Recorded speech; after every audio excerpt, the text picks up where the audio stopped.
যতদিন হিন্দুস্তান থাকবে ততদিন গরিবে নওয়াজ থাকবে, যতদিন গরিবে নওয়াজ থাকবে ততদিন হিন্দুস্তান থাকবে।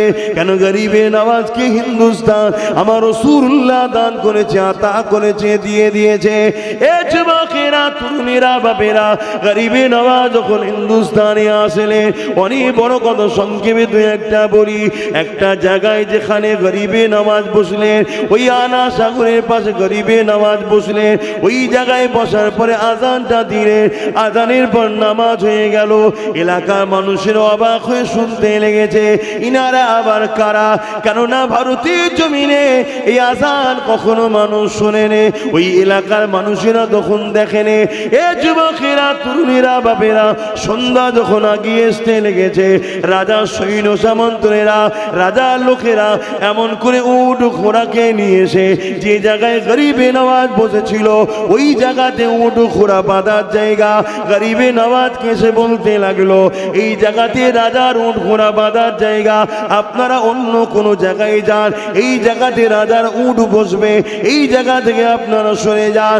এ যুবকেরা, তরুণেরা, আমার গরিবে নওয়াজ বলল, বাবা অনেক জায়গা রয়েছে যেখানে খুশি বাঁধো না বাবা, এই জায়গাটাই কেন বাঁধতে হবে? কিন্তু তারা এক গোয়ারি করতে লাগলো, না এই জায়গাতেই বসবে, তোমরা অন্য কোনো জায়গায় চলে যাও। আমার গরিবে নওয়াজ ডাক দিলে, বাবা বাহাউদ্দিন চলো বাবা, বাবা কুতুবউদ্দিন চলো বাবা, এখানে রাজার উট যখন বসবে ওই উটই তখন বসে যাক। এ যুবকেরা, তরুণেরা, উট তো বসে গেল। পরের দিন আবার চড়াই নিয়ে যাবার জন্যে, এমন করে খাস বিভিন্ন জায়গায় চড়াবার জন্যে নিয়ে যাবার জন্য যারা উটের দায়িত্ব ছিল, তারা যখন উঠাতে লেগেছে, ওই উটকে আর উঠাতে পারছে না, হাজারো আঘাত করছে, উঠাতে পারছে না। রাজা পৃথ্বীরাজের কাছে খবর চলে গেল। পৃথ্বীরাজের কাছে সব ব্যাপারটা যখন খুলে বলল, পৃথ্বীরাজ বুঝতে পেরে গেল। ওই সময় পৃথ্বীরাজ খত লিখে দিল, আমার গরিবে নওয়াজের কাছে পাঠিয়ে দিল যে অবালা পশুগুলো খেতে পাবে না। গরিবে নওয়াজ বলেছিলেন, ইসলাম কখনো কাউকে কষ্ট দেয় না, যিনার হুকুমে বসে রয়েছে ওই উটেদের কাছে গিয়ে বলো তিনার হুকুমে উঠে যা, উঠতে লাগবে। বলার সাথে সাথে ওই উট গুলো উঠতে শুরু করে দেয়।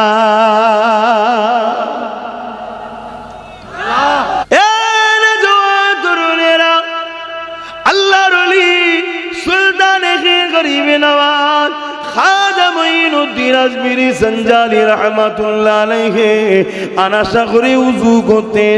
ওই আনা সাগরটা ছিল রাজার জন্য স্পেশাল। ওই জায়গাতে মুসলমান উযু করে নামাজ পড়ে, খাওয়া দাওয়া করে, পানি খরচ করে। এই খবরটা যখন পৌঁছে যায়, এমন করে গরিবে নওয়াজের কাছে সৈন্য পাঠিয়ে দেওয়া হয়, তেনাদের ঘরে আনা সাগরের পানি ব্যবহার করতে নিষেধ করা হয়।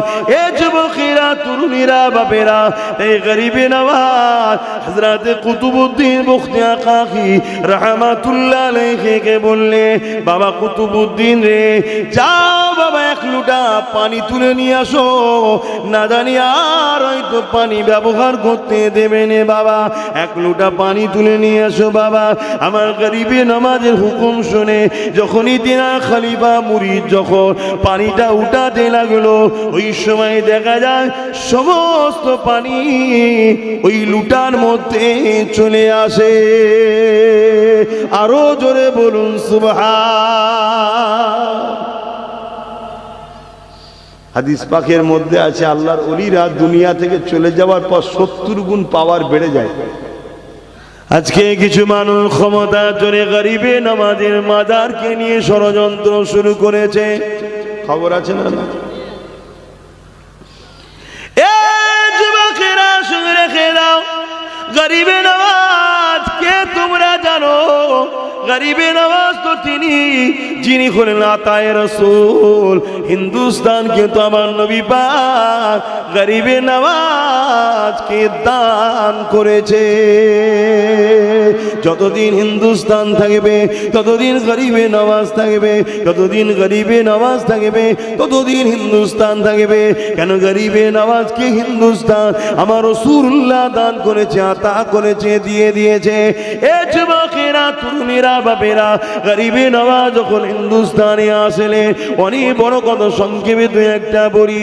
একটা জায়গায় যেখানে গরিবে নওয়াজ বসলেন, ওই আনা সাগরের পাশে গরিবে নওয়াজ বসলেন। ওই জায়গায় বসার পরে আজানটা দিলেন, আজানের পর নামাজ হয়ে গেল। এলাকার মানুষের অবাক হয়ে শুনতে লেগেছে, ইনারা আবার কারা? কেননা ভারতের জমিনে এই আজান কখনো মানুষ শোনেনি। ওই এলাকার মানুষেরা তখন দেখেনি।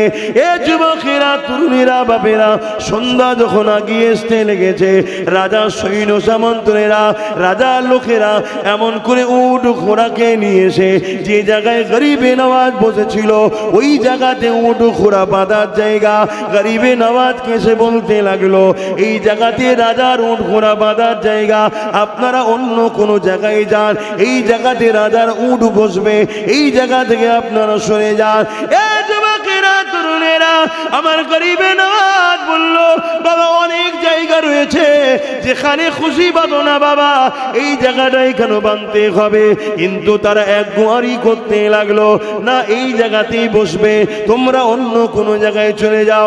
আমার গরিবে নওয়াজ ডাক দিলে, বাবা বাহাউদ্দিন চলো বাবা, বাবা কুতুবুদ্দিন চলো বাবা, এখানে রাজার উট যখন বসবে ওই উটই তখন বসে যাক। এ যুবকেরা, তরুণেরা, উট তো বসে গেল। পরের দিন আবার চারা নিয়ে যাবার জন্যে, এমন করে খাস বিভিন্ন জায়গায় চড়াবার জন্যে নিয়ে যাবার জন্য যারা উটের দায়িত্ব ছিল, তারা যখন উঠাতে লেগেছে, ওই উটকে আর উঠাতে পারছে না, হাজারো আঘাত করছে, উঠাতে পারছে না। রাজা পৃথ্বীরাজের কাছে খবর চলে গেল। পৃথ্বীরাজের কাছে সব ব্যাপারটা যখন খুলে বলল, পৃথ্বীরাজ বুঝতে পেরে গেল। ওই সময় পৃথ্বীরাজ খত লিখে দিল, আমার গরিবে নওয়াজের কাছে পাঠিয়ে দিল যে অবালা পশুগুলো খেতে পাবে না। গরিবে নওয়াজ বলেছিলেন, ইসলাম কখনো কাউকে কষ্ট দেয় না, যিনার হুকুমে বসে রয়েছে ওই উটেদের কাছে গিয়ে বলো তিনার হুকুমে উঠে যা, উঠতে লাগবে। বলার সাথে সাথে ওই উট কোনো উঠতে শুরু করে দেয়।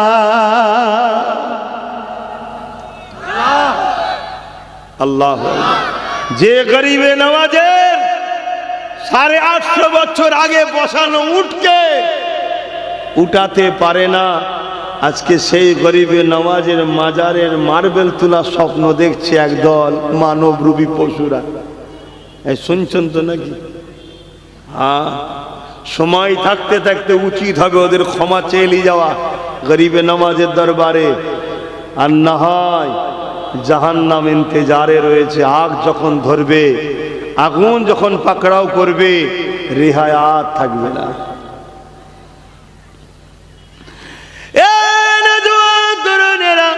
অনেক বড় কথা, গরিবে নওয়াজের উপরে পৃথ্বীরাজ চৌখানের রাগ বেড়ে গেল।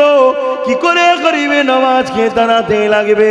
পৃথ্বীরাজ চৌখানের আম্মা যখন দুনিয়া থেকে চলে যান, তিনি তখন একটা ছেলেকে ওসিয়াত করে গিয়েছিল, বাবা তোকে একটা ভবিষ্যৎবাণী করে যাচ্ছি বাবা, তোর রাজত্ব চলাকালীন একজন মুসলিম ব্যক্তি তোর রাজত্বের মধ্যে আসবে, যে বড় সৃষ্টিকর্তার পেয়ারা হবে।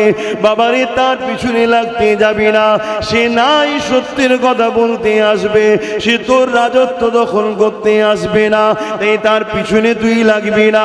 এ যুবকেরা, তরুণেরা, খাজা গরিবে নওয়াজের খবরটা পেয়ে পৃথ্বীরাজ রাজা তখন মায়ের ওই লিখাটাকে খুললো।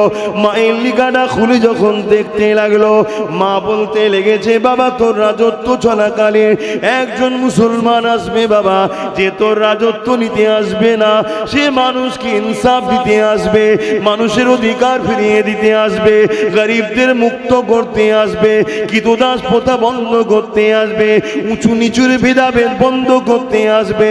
তার পিছনে লাগবি না বাবা।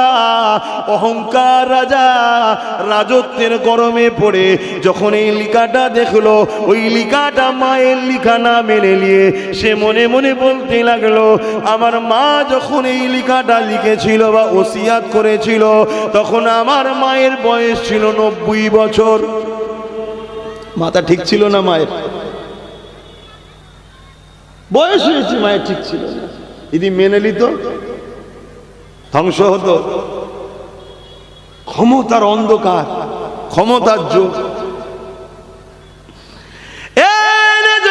তরুণেরা, আল্লাহর ওলি সুলতানে গিনাতায়ে রাসূল গরিবে নওয়াজ খাজা মুঈনুদ্দিন আজমিরি সঞ্জালি হুজুর এমন করে আনাসাগরের পাশে উযু করে নামাজ পড়তেন।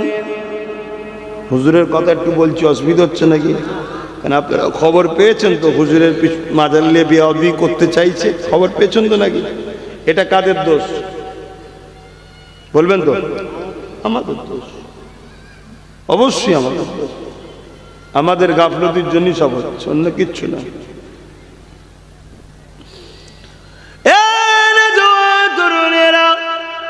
আল্লাহর ওলি সুলতানে গরিবে নওয়াজ খাজা মুঈনুদ্দিন আজমিরি সঞ্জালি রাহমাতুল্লাহ আলাইহি আনাসাগরে উযু করতেন।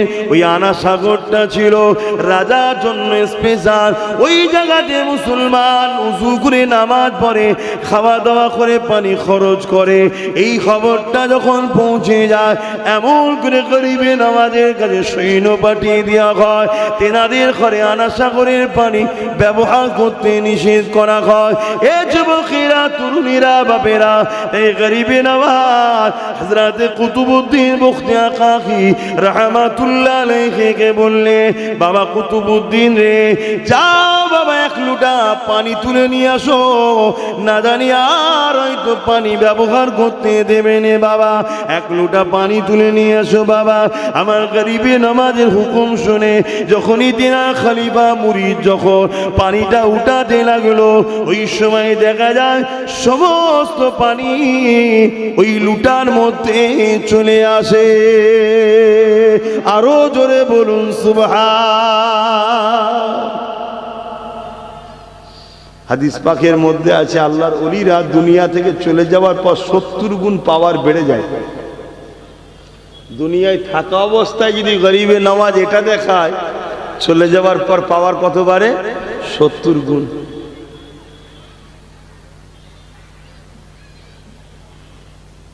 রাজার কাছে খবর চলে গেছে, পানি নাই। তখন কি এত উন্নত ছিল নাকি? গলায় গামছা দিয়ে, নাক ঘিসড়ি দিয়ে ক্ষমা চাইছে গরিবে নওয়াজের কাছে গিয়ে, যে বাবা আমার ভুল হয়ে গেছে। হুজুর হুকুম করলেন মুরিদকে, যাও বাবা পানিটা ঢেলে দাও। আবার আনাসাগর কানাই কানাই হয়ে গেল। জোরে বলুন সুবহানাল্লাহ। আরো জোরে বলেন সুবহানাল্লাহ। তাহলে আমরা হাত গুটিয়ে বসে থাকি? আমার গরিবে নওয়াজ তো বিশাল বড়, কিন্তু ভালোবাসার ইজহারের দরকার আছে না? নাই কথা বলে? এগুলো তো আমাদের জন্য অফার, গুনাহ মাফ করার অফার। আমরা দেখেছি আমেরিকা একটা ফিল্ম বার করেছিল, ইনোসেন্স অফ মুসলিম। ওই ফিল্মটা যে হলে প্রথম উদ্বোধন করেছিল এবং যারা করেছিল সবাইকে আল্লাহ শেষ করেছে। কিন্তু কখন শেষ করেছে? যখন দুনিয়ায় প্রচার হয়ে গেছে, সব জায়গায় আন্দোলন, মিছিল, প্রতিবাদ হয়েছে, তারপরে। আমার প্রশ্ন এটাই, আরে আমার আল্লাহ তো সেই সিনেমা হলকেও ধ্বংস করলো। যারা ফিল্ম করেছিল জালিয়াতির নামে, তাদের ফাঁসি হলো, সব হলো। তো এটা তো প্রথমে করে দিতে পারতেন আল্লাহ। আরে প্রথম যদি করে দিত, এই লাখো কোটি নবীর গোলামরা যারা দুনিয়ায় চলতে গিয়ে পাপ করেছিল, অন্যায় করেছিল, কিন্তু রাসূলুল্লাহর এই অপমানকে সহ্য না করতে পেরে রাজপথে নেমে মিছিল করেছিল, এর বিনিময়ে আল্লাহ তাদের গুনাহকে মাফ করেছে। জোরে বলুন সুবহানাল্লাহ। তাহলে এই অফারটা, এই সুযোগটা পেত। কথা কিছু বুঝছেন না, বোঝেন না? অতএব আমার মসজিদে, আমার মাদ্রাসায়, আমার কোরআনে, আমার রাসূলে, আমার গরিবে নওয়াজের উপরে যারা চক্রান্ত করছে, এ জালিমদের তো আল্লাহ মিটাবেই, ইনশাআল্লাহ 100% মিটাবে। কিন্তু আমাদের জন্য অফার চলছে। আমরা যদি ভালোবাসার ইজহার করতে পারি, যেমন আমি লড়াই করছি, আমার ঈমান, আমি দরদ দেখাচ্ছি আল্লাহর মাহবুবকে ভালোবাসা, এর বিনিময়ে আল্লাহ আমার গুনাহ মাফ করবে। এটাই হলো অফার আমাদের জন্য। জোরে বলুন সুবহানাল্লাহ। কিন্তু দুর্ভাগ্যের বিষয়, এরপরও আমার নবীর এক উম্মতের মধ্যে একটা অংশ, তারা এখনো তো ঘুমিয়ে আছে। আছেন না? নাই? বাবেরা, নওজওয়ান তরুণেরা, ও নবী পাকের উম্মত উম্মতিরা, আমার গরিবে নওয়াজ সুলতানে হিন্দ কে জানো, যিনি একদিক দিয়ে হযরত ইমামে হাসান হুজুরের আওলাদ, আর একদিক দিয়ে ইমামে হোসাইন হুজুরের আওলাদ, দুই দিক দিয়ে তিনার সম্পর্ক, অর্থাৎ মুঈনুদ্দিন আজমিরি হাসানি ওয়াল হুসাইনি।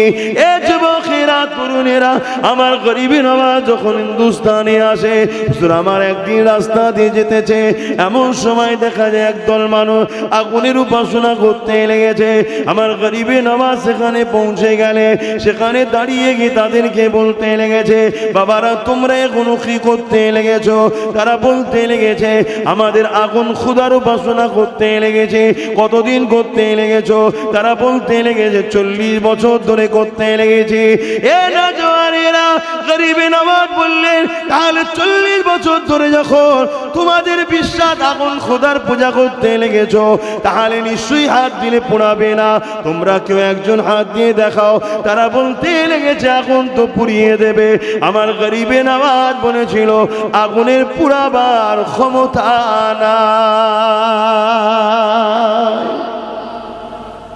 আগুনের পোড়াবার ক্ষমতা আছে? ইব্রাহিম নবীকে পোড়ালো না কেন? আগুনের পুরাবার ক্ষমতা নেই। সব ক্ষমতার মালিক কে? জোরে বলুন না, আল্লাহ। তরুণেরা, তাদের মধ্যে থেকে একজন বলল, তাহলে আপনি হাত দিয়ে দেখান। আমার গরিবে নওয়াজ বলল, আমি তো আগুন দেবতার কোনোদিন উপাসনা করিনি। তোমরা যাকে খোদা বলে মানো তার কখনো উপাসনা তো আমি করি না। আমি তিনার উপাসনা করি, যিনি হলেন একমাত্র মালিক আল্লাহ, তিনার উপাসনা করি। এ যুবকেরা, যখন তোমরা বলছো এই কথা বলে নিয়ে গরিবে নওয়াজ, তাদের একটা শিশু সন্তান ওই জায়গায় ছিল, ওই বাচ্চাটাকে নিয়ে আমার গরিবে নওয়াজ আগুনের মধ্যে চলে যায়। তাদেরই একটা বাচ্চা ওখানে ঘুরছিল, ওই মুজুসিদের যারা আগুন উপাসনা করে। গরিবে নওয়াজ নিয়েছে কোলে, নিয়ে আগুনে ঢুকে গেছে। চিৎকার চেঁচামেচি শুরু হয়ে গেছে যে নিজে মরল, আমাদের বাচ্চাটাকেও পুড়িয়ে দিল। লোক ভিড় জমছে। তখনকার সময় তো বাবা, এখন ফোন করলি যেমন গাড়ি চলে এসছে, ফায়ারের গাড়ি, তাও আসতে অনেক সময় লাগে, তার আগে সব পুড়ে শেষ হয়ে যায়। তখন তো এত উন্নতও ছিল না। দীর্ঘক্ষণ গরিবে নওয়াজ ভেতরে আছে, চারিদিক দিয়ে মানুষের জড়ো হয়ে গেছে। কি হয়েছে সবাই জিজ্ঞেস করছে, সবাইকে বিবরণ ওই অগ্নি উপাসকরা বুঝাচ্ছে, শোনাচ্ছে। আর ঠিক এমনই সময় আহা সুলতানে হিন্দ বাচ্চাটাকে সাথে করে নিয়ে কাপড় ঝাড়তে ঝাড়তে আগুন থেকে বাহির হচ্ছে। জোরে বলুন সুবহানাল্লাহ। আরো জোরে বলবেন না সুবহানাল্লাহ? নারে দিবা। আহা, একটা বিষয় খেয়াল করে দেখেছেন? একটা বিষয়, একটা মুশরিকের বাচ্চা গরিবে নওয়াজের কোলে। গরিবে নওয়াজ নাই আল্লাহর ওলি, নবীর খানদানের সন্তান, তিনি নাই পুরল না। কিন্তু মুশরিকের বাচ্চা, সে পড়ে না কেন? কার বাচ্চা বড় কথা নয়, আল্লাহর বন্ধুর কোলে আছে, এটাই আল্লাহ পাক পছন্দ করেছে। জোরে বলুন সুবহানাল্লাহ। আমার বন্ধুর কোলে যে থাকবে তাকে আমি পুড়িয়ে দিই? হায় হায় হায় হায়, আজ আমাদের যুবকরা কাদের কোলে দুলছো? আজকে আমরা সহজে পেয়েছি ধর্মকে, তাই গুরুত্ব নাই। অথচ এই দিনটাকে আমাদের কাছে পৌঁছাতে গিয়ে আল্লাহ নবী, নূর নবী, দয়া নবী, নবী পাককেও কত কষ্ট করতে হয়েছে। এমনও দিন গেছে আল্লাহ নবীকে পেটে পাথর বেঁধে থাকতে হয়েছে। এমনও দিন গেছে আল্লাহ নবীকে পাহাড়ে গিয়ে গাছের পাতা ফলমূল খেয়ে জীবন ধারণ করতে হয়েছে। কেন? নবী নাই কথা বলেছে, সত্য কথা বলেছে। আবু জেল, উতবা, সাইবা, আবুল আহাব আমার নবী পাকের বিরুদ্ধে লেগে গেছে। বাপেরা, নওজওয়ানেরা, এ নবী পাকের প্রেমিকেরা, দুনিয়া দুদিনের আজ আছি কাল নাই। মনে রাখবেন আল্লাহ পাক সবার কাছ থেকে হিসাবটা নেবে। ওরে আমার বান্দা বান্দি রে, আমার দিনের জন্য কি করলি বল? আমি আল্লাহ তোদেরকে দুটো হাত দিয়েছিলাম, এই হাতে তোরা নানা রকম নিজের উপকারে কাজ নিয়েছিস। আমার দিনের জন্য কি করেছে বল? ওরে আমার বান্দা বান্দি রে, আমি আল্লাহ তোদেরকে দুটো পা দিয়েছিলাম, এই পা দিয়ে তোরা নিজের ফায়দার জন্য অনেক কাজ নিয়েছিস। আমার দিনের জন্য এই পা দিয়ে তোরা কি করেছিস বল? ওরে আমার বান্দা বান্দি রে, আমি আল্লাহ তোদেরকে সুন্দর জীবন দিয়েছিলাম, সুস্বাস্থ্য দিয়েছিলাম, ক্ষমতাবান করেছিলাম। তোরা আমার দিনের জন্য কি করেছিস আজকে তোরা জবাবটা দে। আলেমরা মিথ্যা কথা বলছে না, জবাব আমাকেও দিতে হবে, আমাদেরকে দিতে হবে। আল্লাহ কাউকে ছাড়বে না।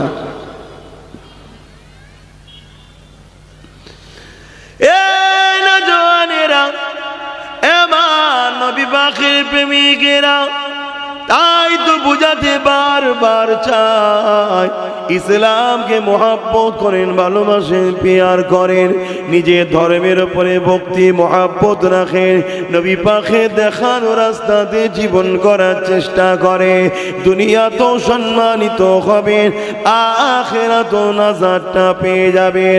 ইসলাম যেখানে নাই ওখানে মা বেটার মধ্যে কোনো ভালোবাসা সম্মান নাই। ইসলাম যেখানে নাই ওখানে স্বামী স্ত্রীর মধ্যে প্রেম নাই, ধোঁকাবাজি থাকে। ইসলাম যেখানে নাই ওখানে গরিবের কোনো সম্মানও থাকে না। ইসলাম যেখানে নাই ওখানের পূজা কোনো মানুষের মতো করে বাঁচতে পারে না। ইসলামই একমাত্র সমাধান তোমাকে আমাকে দুনিয়া আখিরাতে নাজাত দিতে পারে।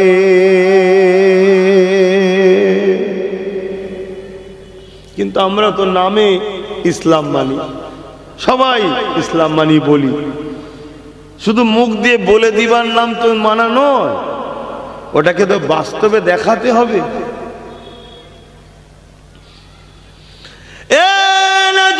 তরুণেরা, আল্লাহ কোরআনের মধ্যে জানিয়ে দিলেন, উদখুলু ফিস-সিলমি কাফা, তোমরা পরিপূর্ণভাবে ইসলামের মধ্যে আসো। যেভাবে সাহাবা হুজুররা এসেছিলেন, সাহাবা হুজুররা আমার নবী পাকের হাতে হাত দিয়ে যেভাবে ইসলামের মধ্যে এসেছিলেন, এ যুবকেরা, তরুণেরা, বাপেরা, আজ আমাদেরকে নামাজে পাওয়া যায় না, অথচ নামাজ না পড়লে আজ আলিম উলামারা তোমাদেরকে বারবার বোঝায়, অথচ আমার নবী সাহাবারা নামাজের জন্য বড় দিবানা হয়ে থাকতো, অথচ নামাজ পড়তে গেলে তাদেরকে হাজারো বাধা দেয়া হতো। আজ তোমাকে বারবার ডাকা হচ্ছে, তুমি বুঝতে পারছো না, কাল তুমি মসজিদে যাওয়ার স্বপ্ন দেখবে, মসজিদই খুঁজে পাবে না। বুঝছো তো নাকি? এটা কাদের গাফলতির জন্য হবে? আমাদের। যেমন আজকে মাহফিলে গাফলতি, মসজিদগুলো গাফলতি হচ্ছে না হয়নি? কথা বলো, মসজিদগুলো বিরান হচ্ছে না হয়নি? ওই গুটি কত মুরব্বী ছাড়া মসজিদে দেখা যায়? দেখা যায় না। আল্লাহ কেড়ে নেবে মসজিদ আমাদের থেকে, জালিম সরকারকে দিয়ে, জালিমদের দিয়ে কেড়ে নেবে। আমার আল্লাহ কোনো মসজিদের মুখাপেক্ষী নয়, শুনছো তো নাকি? আল্লাহ তার ঠিক প্রতিশোধ যে জালিমরা করবে তার থেকে নেবে। কিন্তু তোমাকে আমাকে কতটা বেউজ্জতি করবে দেখো, যে তোমার চোখের সামনে তোমার ঘরে খোদার ঘরকে ধ্বংস করে দেবে, তুমি কিছু করতে পারছো না। এর থেকে বড় লজ্জা ও বেশরম কি আর হতে পারে? আমার কথা বুঝছেন? এই কথাটা বুঝতে গেলে ঈমান থাকা দরকার, ঈমান না থাকলে কথা বুঝতে পারবেন না। আবার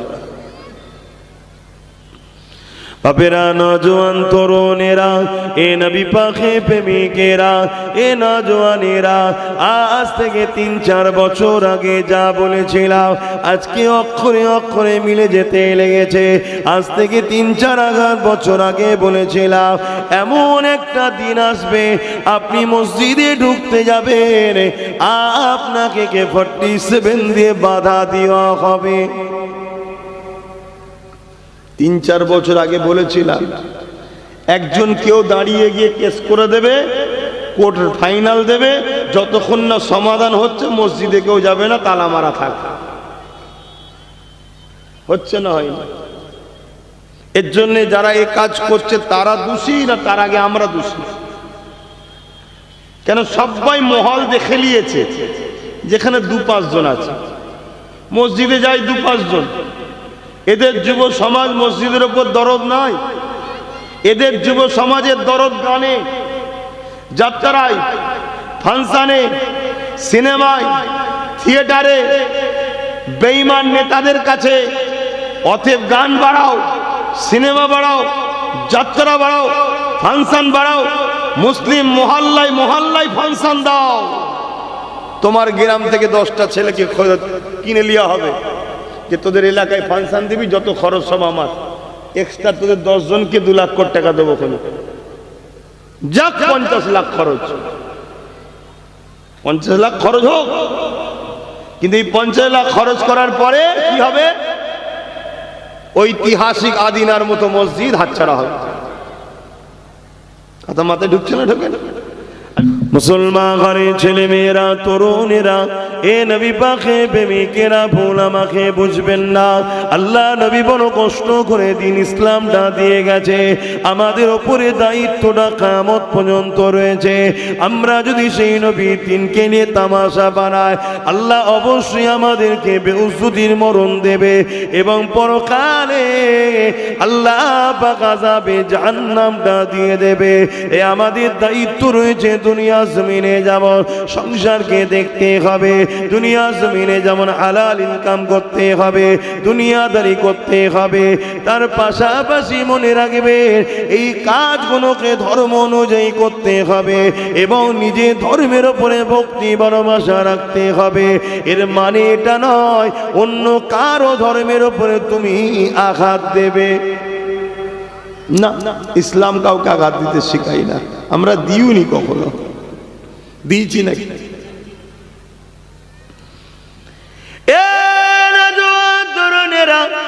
অথচ আমরা যুগ যুগ ধরে দেখে আসছি ইসলামের ওপরে, কোরআনের ওপরে, রসুলের ওপরে, আল্লাহ রাব্বুল আলামিনের বিষয়ে নানা রকম কুরুচিকর কথা একদল মানুষরা, মানবরূপী পশুরা যুগে যুগে বলে আসতে লেগেছে।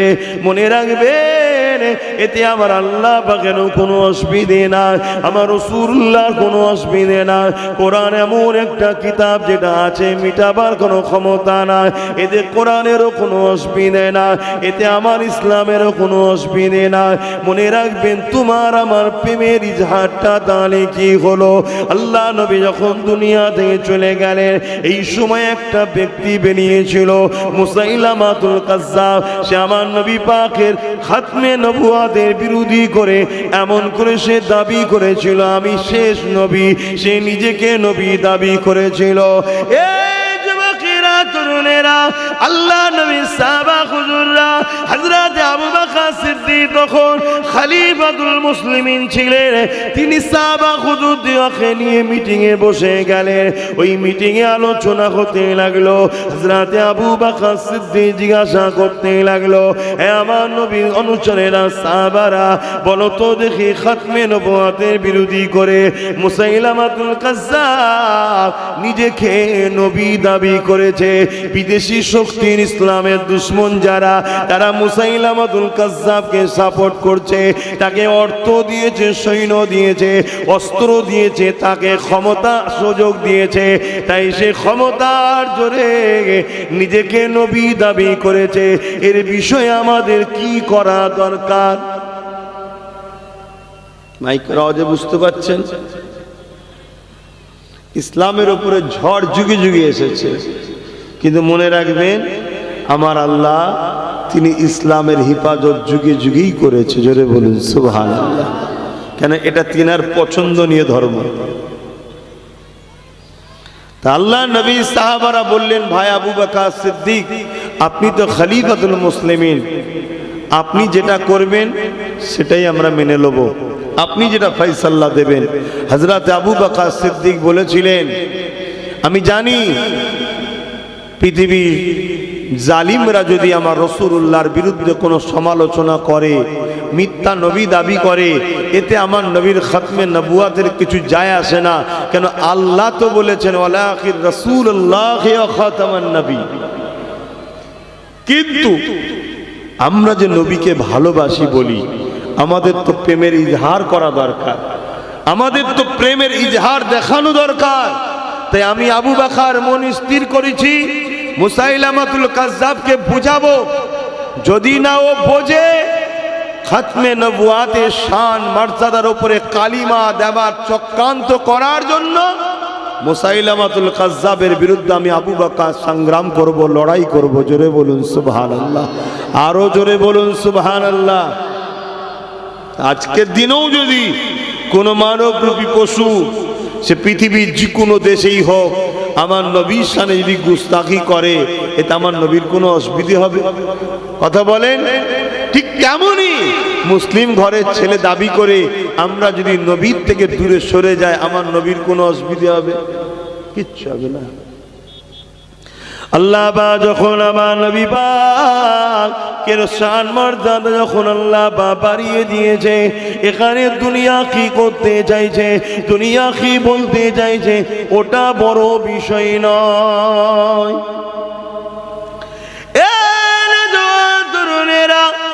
আল্লাহ নবী যখন দ্বীনের প্রচার করতে লেগেছে, মক্কা মানুষেরা আমার নবী পাকের কথা মানতেছে না, অথচ আমার নবী পাকের সঙ্গে খারাপ ব্যবহার করতে লেগেছে। ঠিক এমনই সময় আমার নবী পাক ঘরে হুজরায় বসে কাঁদতে লেগেছে। আহারে জমিনে মানুষ আল্লাহকে মানতেছে না। এই সময় আমার আল্লাহ বা আওয়াজ দিয়ে বলেছেন, এ আমার হাবিব, দুনিয়ার মানুষ আপনাকে মানুক চাই না মানো, আমি আল্লাহ আপনাকে নবী বলে মেনে নিয়েছি। আমার হাবিব, দুনিয়ার মানুষ যদি আমাকে না মানে, এতে আমি আল্লাহ আমার কোনো ক্ষতি হবে না। দুনিয়ার মানুষ যদি আমাকে না মানে, এতে আমি আল্লাহ আমার কোনো শান খাটো হবে না।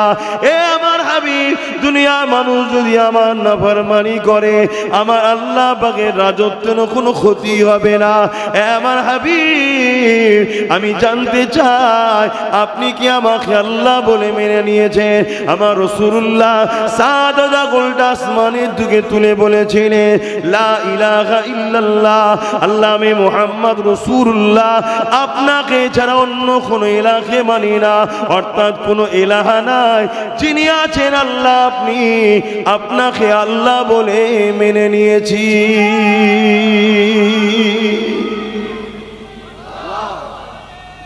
আল্লাহু আকবার। ইয়া রাসূলুল্লাহ, ইয়া রাসূলুল্লাহ, আল্লাহকে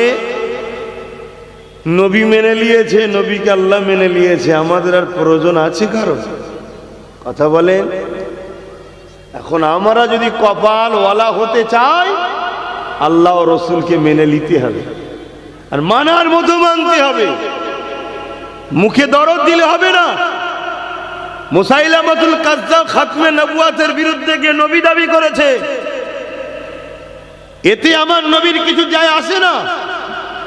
উদাহরণ দিবার জন্য বলছি, বিরাই জায়গায় বলে থাকি, আকাশে রাত্রিরে চাঁদ উঠলে দেখবেন কিছু কুকুরের খসলত আছে, আকাশমুখো হয়ে চাঁদের দিকে ঘেউ ঘেউ করে। বা এতে কোনো চাঁদের অসুবিধা হবে?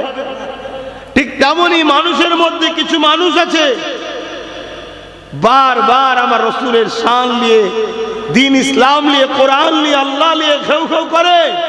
পৃথিবীর এই মানবরূপী যত কুকুর আছে, সবাই যদি ঘেউ ঘেউ করে, আমার রসুলের কিচ্ছু অসুবিধা হবে না।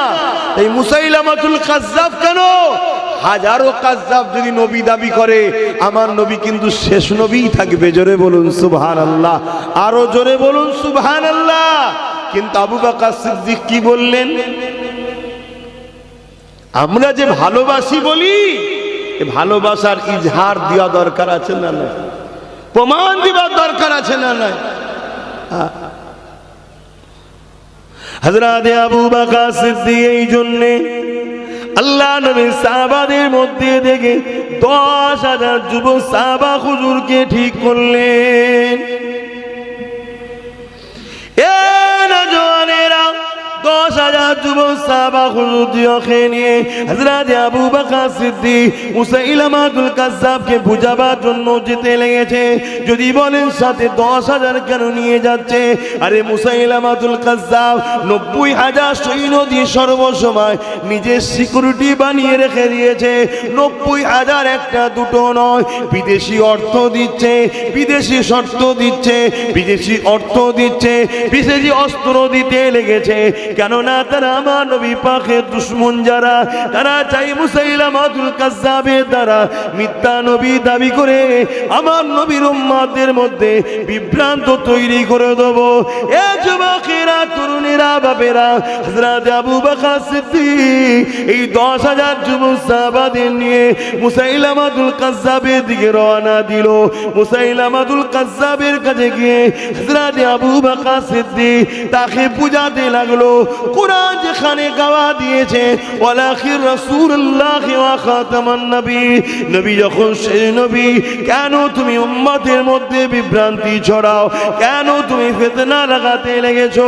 আবু বকর সিদ্দিক এইভাবে বুঝাতে লেগেছে। কিন্তু মুসাইলামাতুল কাজ্জাব আবু বকর সিদ্দিকের কথার দিকে কর্ণ দেয়নি। সে দেখতে লেগেছে আবু বকরের দিকে 10,000 রয়েছে আর আমার দিকে 90,000 রয়েছে। এই সুযোগটাকে কাজে লাগিয়ে আবু বকর সিদ্দিক সহ 10,000 নবী সাহাবাকে কতল করতে হবে। শুনছেন? ওকে গেছে বুঝাতে যাতে পরিবর্তন হয়, ওরও কপাল ভালো হবে, সমাজের মধ্যে বিভ্রান্তি ঝগড়া ফাসাদ বন্ধ হবে। কেন মিথ্যুক কাজ্জাব। আর ও মনে মনে ভাবছে আবু বকর সিদ্দিকের তো 10,000 আর আমার 90,000। এই সুযোগকে হাতছাড়া করলে হবে না। যেমন আজকে অনেকে ভাবছে এই সুযোগ দেশের মাথায় আমি, রাজ্যগুলোর মাথায় আমাদের, সব জায়গায় আমরা, এই সুযোগে মুসলমানদের মসজিদ মাদ্রাসা সব কেড়ে লাও। ভাবছে না? ভাবে না? হায় হায়, হ্যাঁ, চেষ্টা করলে আমাদের গাফলতির জন্যে হাজারো লক্ষ কোটি মুসলিম মা বা ভাই বোন বাচ্চাদের খুনে হয়তো জমিন লাল হয়ে যাবে। আমরা অন্যায় করেছি, তার ঋণ শোধ করতে হবে। কিন্তু কেউ যদি মনে করে এই সুযোগে ইসলামকে মিটিয়ে দেব, মসজিদ মিটিয়ে দেব, কোরআন মিটিয়ে দেব, গরিবে নওয়াজের মাজারকে ভেঙে দেব, তাহলে তাদের বিষয় জানিয়ে দিই, মনে রেখে দিও আমার আল্লাহ তিনি যিনি পৃথিবীর রাজা নমরুদকে একটা খোঁড়া মশা দিয়ে মিটিয়ে দিয়েছে। জোরে বলুন সুবহানাল্লাহ, আরো জোরে বলুন সুবহানাল্লাহ।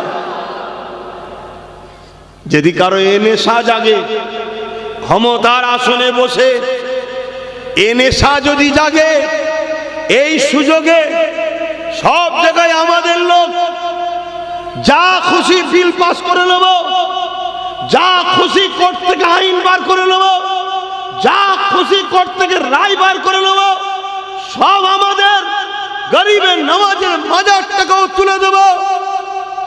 শুনে রেখো জালিমেরা, ওটা অন্য কেউ নয়, ওটা শেরে খোদা আলীর বেটা। ওস্তার সঙ্গে পাল্লা দিতে গেলে দুনিয়ায় থাকার বেশি দিন হবে না, এটাও শুনে রেখে দিও। কথা মাথায় ঢুকছে না? ঢোকে না কেন? ইতিহাসের পাতা প্রমাণ দিচ্ছে যুগে যুগে এই জালিমরা সংখ্যা কম দেখে আর দুর্বল দেখে ঝামেলা করতে গেছে। ভাবছে আবু বকর সিদ্দিকের তো 10,000, আমার 90,000। এই সুযোগে কাজে লাগায়। যেমন বদরের জমিনে আবু জেহেলকে নবী কিন্তু বুঝিয়েছিল, তুমি কেন মদিনার উপরে হামলা করতে এসেছো? মক্কা থেকে তোমরা আমাদের উপর জুলুম করলে আমরা তো হিজরত করে চলে এসেছি। তুমি মক্কায় আছো, মক্কা শাসন করছো, মক্কালে থাকো, কেন মদিনার মানুষের উপর জুলুম করতে আসছো? কিন্তু আবু জেহেল দেখছে মোহাম্মদের দিকে 313, আমার দিকে 1000-এর ওপরে। ওর হাতে মোহাম্মদ রসুলের হাতে তরোয়াল নাই, সাহাবাগণের হাতে 313-র হাতে তরোয়াল নাই, আর আমাদের হাতে তীর বল্লম তরোয়াল রয়েছে। এই সুযোগে পুরো গোড়া সমেত মিটিয়ে দেবো। এই যে নেশা, ক্ষমতার নেশা, মনে রেখে দিও আমার কওমের যুবক, আমার আল্লাহ আগাছা দ্বারা কিছু করে না, সলিটের দ্বারাই করে, সলিটের দ্বারাই করে। আমি আবার বলছি, যত লড়াই হোক না কেন, বিজয় ইসলামেরই হয়েছে, হচ্ছে, হবে। জোরে বলুন সুবহানাল্লাহ। কিন্তু হ্যাঁ, আমি এটাও স্বীকার করছি, আমাদের গাফলতির জন্যে আমাদের যুব সমাজের লাখো কোটি যুবককে মৃত্যুবরণ করতে হবে, লাখো কোটি মা বোনের ইজ্জত চলে যাবে, লাখো কোটি বাচ্চাদের খুনেতে জমিন লাল হয়ে যাবে। এর জন্য আমরা দোষী। আমাদের না ধর্মের উপরে টান, না আল্লাহর মহব্বত, না নবীর প্রেম, না দিন ইসলামের আখলাক আমাদের মধ্যে আছে। এজন্য আল্লাহর সাহায্য আমরা পাবো না, তাই আমাদের ক্ষতি হবে। কিন্তু ইসলামের উপরে আল্লাহর সাহায্য আছে, ছিল, আছে। ঠিক গুটি কতক সলিড যখন হয়ে যাবে, ওই সলিডের দ্বারাই আল্লাহ আবার ইসলামকে আগিয়ে নিয়ে যাবে। জোরে বলুন সুবহানাল্লাহ। সমীক্ষা বলছে 1945-এ ইউরোপ দুনিয়া, 1945-এ ইউরোপ দুনিয়া ইসলামের হাতে চলে আসবে। জোরে বলুন সুবহানাল্লাহ। কি বুঝছেন? আমার ঘরের ছেলে ইসলাম থেকে বেরিয়ে যাচ্ছে, আর যাদের ঘরে ইসলামের জন্ম নয় তাদের ঘরের ছেলে ইসলামে আসছে। তা আমার আল্লাহ তার কোরআন, তার হাবিব, তার দ্বীনকে কার ওপরে রাখবে তিনি ভালো জানে। তোমায় দিয়েছে, তুমি গুরুত্ব দিওনি, কেড়ে নিয়ে অন্য ঘরের ছেলেকে কলমা পড়িয়ে তার হাতে তুলে দেবে। শুনছো আমার যুবকরা, যদি নিয়ামত রাখতে পারো তো রাখো, তোমার হাতে থাকবে। যদি না রাখো, ওই ইউরোপ দুনিয়ায় তৈরি হচ্ছে লাখো কোটি যুবক যুবতীরা সব ইসলাম কবুল করছে। দেখো না আমার ভারতবর্ষে